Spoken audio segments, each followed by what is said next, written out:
Hello guys and welcome back to Shikha Classes. In this video we are going to understand three topics: borrowing, code mixing and code switching. These are basically the codes used by a multilingual or a bilingual speaker. Multilingual speaker उसे बोलते हैं जो बहुत सारे languages को जानता है, बोलता है, और बाइलिंगुअल स्पीकर उसे बोलते हैं जो दो लैंग्वेजेस को जानता है और बोलता है। और एक मोनोलिंगुअल स्पीकर होगा जो एक ही लैंग्वेज जानता है और सिर्फ ऑफ कोर्स उसी लैंग्वेज को बोलता है। So first topic was borrowing. Borrowing is the process जिसमें कि हम एक लैंग्वेज के वर्ड्स या ग्रामेटिकल फीचर्स को बोरो करके दूसरे लैंग्वेज में यूज़ करते हैं, और वो वर्ड या ग्रामेटिकल फीचर इस तरह से बोरो हो जाता है कि जिस लैंग्वेज में वो बोरो हो रहा है वर्ड इस तरह से फिट हो जाता है कि वो उसी का पार्ट लगने लगता है, उसी लैंग्वेज का हिस्सा लगने लगता है। इस तरह से कि एक ऐसा इंसान जो डोनर लैंग्वेज को नहीं भी जानता है फिर भी वो आराम से उस वर्ड को यूज़ कर रहा होता है। फॉर एग्ज़ाम्पल, एक वर्ड है जंगल जो हिंदी लैंग्वेज का वर्ड है, but now it is a part of the English vocabulary. तो ओवर जनरेशन्स मान लीजिए काफ़ी समय बीत जाता है, तो कोई एक इंग्लिश स्पीकर है, वो मान लीजिए मोनोलिंगुअल है, उसको सिर्फ इंग्लिश लैंग्वेज आती है, हिंदी लैंग्वेज नहीं आती, फिर भी वो बड़े आराम से उस वर्ड को यूज़ करेगा, जंगल वर्ड को यूज़ करेगा।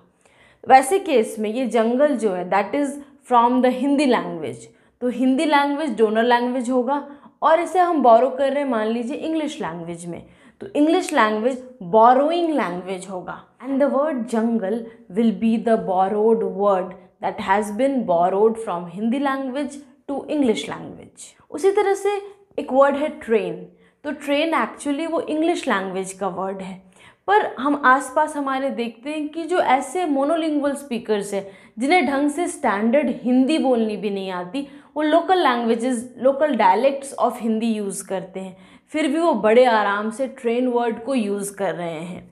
तो यहाँ पे ट्रेन वर्ड इंग्लिश लैंग्वेज का वर्ड है, तो इंग्लिश लैंग्वेज डोनर लैंग्वेज होगा और इस वर्ड को हम हिंदी लैंग्वेज में बोरो कर रहे हैं, तो हिंदी लैंग्वेज बोरोइंग लैंग्वेज होगा, and the word train will be the borrowed word.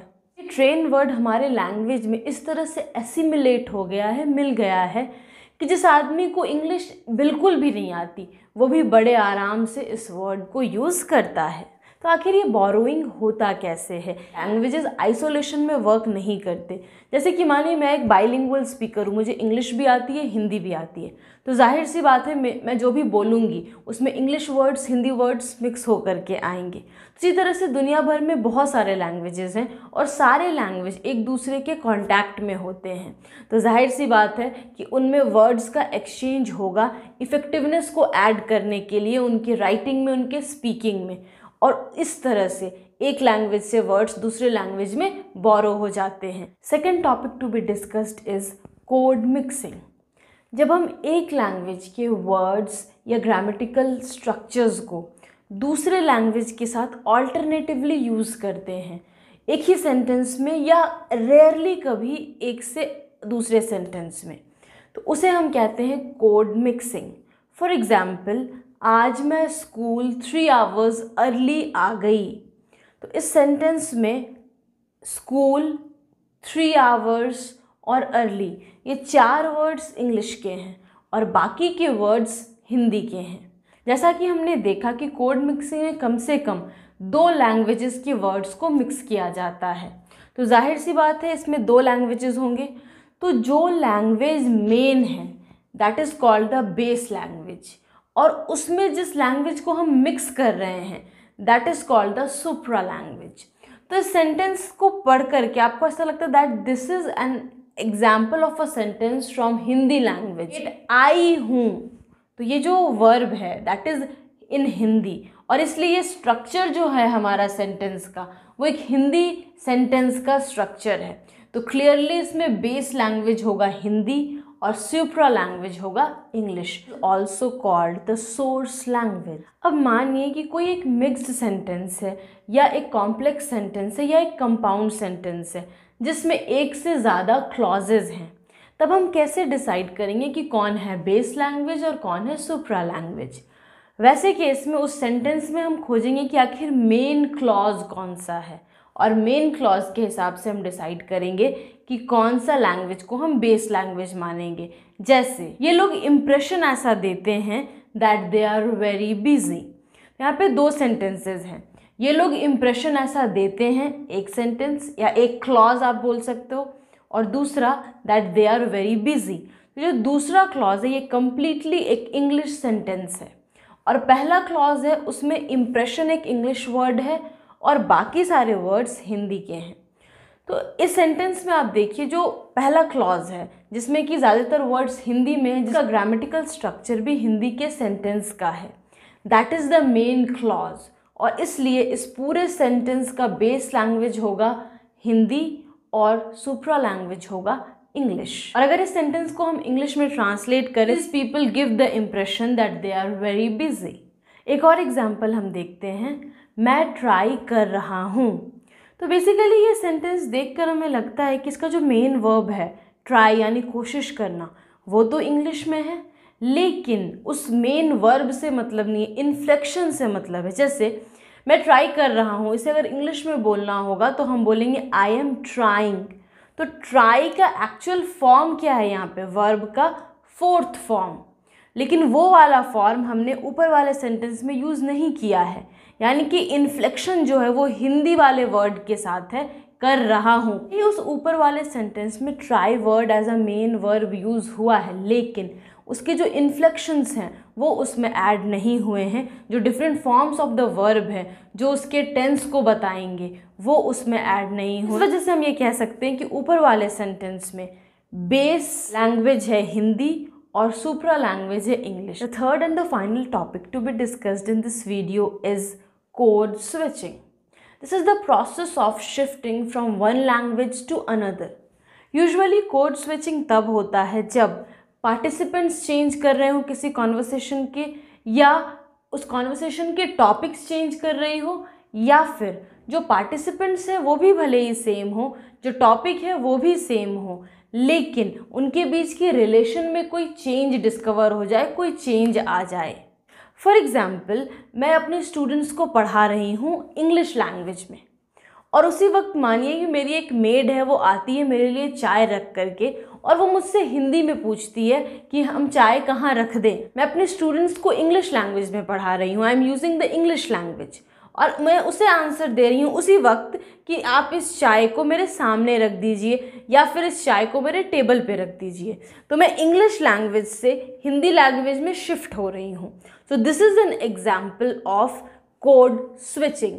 तो ये कब हुआ, जब यहाँ पे पार्टिसिपेंट्स चेंज कर रहे हैं कॉन्वर्सेशन के। वैसे कोड स्विचिंग में सिर्फ लैंग्वेज चेंज नहीं होता, एक ही लैंग्वेज की अगर एक वैरायटी को यूज़ करते करते मैं उसी लैंग्वेज की दूसरी वैरायटी को यूज़ कर रही हूँ तो वो भी कोड स्विचिंग का एक एग्जाम्पल होगा। जैसे मैं अपने फ्रेंड से स्टैंडर्ड हिंदी में बात कर रही हूँ और सडनली कोई गाँव की ओल्ड लेडी आ जाती हैं और वो मुझसे यहाँ के डायलेक्ट में, रीजनल लैंग्वेज में बात करने लगती हैं, तो मैं एक स्टैंडर्ड हिंदी से रीजनल लैंग्वेज में मूव करूँगी। एक रीजनल हिंदी की जो वैरायटी है वो मैं बोलने लगूँगी। तो एक वैरायटी से मैं दूसरे वैरायटी में मूव कर रही हूँ, शिफ्ट कर रही हूँ, तो इसे भी हम कोड स्विचिंग ही बोलेंगे। यहाँ पे भी पार्टिसिपेंट्स के चेंज होने की वजह से एक लैंग्वेज से दूसरे लैंग्वेज में शिफ्ट हो रहे हैं हम। कभी कभी ऐसा भी होता है कि दो लोग जिनके बीच कॉन्वर्सेशन हो रहा है वो दोनों पार्टिसिपेंट्स सेम हैं बट फिर भी कोड स्विचिंग होती है।